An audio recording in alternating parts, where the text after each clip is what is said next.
ஒரு மாசத்திலே இவ்வளவு விமர்சனம் விஜய் மேல தேவைதான்னு நினைக்கிறீங்களா? அவர் இருக்க பொசிஷன் அந்த மாதிரி ப்ரோ வந்து தான் ஆகும். அதை அவர் ஃபேஸ் பண்ணி தான் ஆகணும். அதை வந்துட்டு பெருசாக எடுத்துக்கிட்டு நம்ம வந்து இது பண்ண விஜய் கண்டுக்கிறவே மாட்டேங்கிறாரு. கண்டுக்க கூடாது. அது வந்து எல்லா பொலிட்டிக்கல் லீடர்ஸ் மேலேயுமே வந்து ஃபஸ்ட்டு எடுத்தோடனே உள்ளே வந்தோடனே அவங்களை டவுன் பண்ணுறதுக்கு யூஸ் பண்ணுற ஆயுதமே அதாக தான் இருக்குது. அப்படின்னு இருக்கும்போது ஸோ நம்மளை வந்து ஒரு விஷயம் வச்சு கண்டிப்பாக பண்ணுவாங்கன்னு நம்மளுக்கு தெரியும். அதை அவர் பெருசாக எடுத்துக்க போகிறது கிடையாது. ஸோ இன்னும் போக போக அவங்க தெரியும் இவர் வந்துட்டு இன்னும் அந்த டைம் ஸ்பேஸில் தான் நெகட்டிவாக பாசிட்டிவானே நம்மளுக்கு தெரியும்.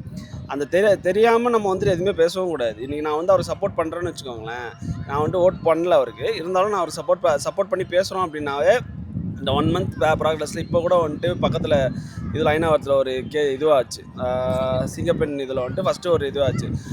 அந்த அளவுக்கு உடனே இது பண்ணுறதும், கேர்ள்ஸ் ஸ்கூலுக்கு வந்து போய்ட்டு ப்ரொடெக்ஷன் கொடுக்குறதும், இந்த அளவுக்கு வந்துட்டு ஃபஸ்ட்டு இருந்ததான்னு கேட்டால் அம்மாச்சில் ஃபஸ்ட்டு ஸ்டார்டிங்கில் ஒரு டைம் இருந்தது.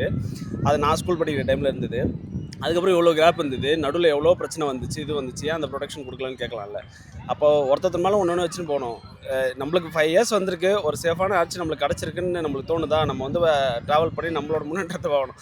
அதை விட்டுட்டு இவங்க வந்துட்டு அப்படி தான் பேசுவாங்க, இது பண்ணுவாங்க. அதை விட்டு தள்ளிட்டு அவர் வேலையை பார்த்து கரெக்டாக நம்மளுக்கான நம்ம பண்ணவங்களுக்கு ஓட் பண்ணவங்களுக்கு வந்து கரெக்டாக இருக்கணும்.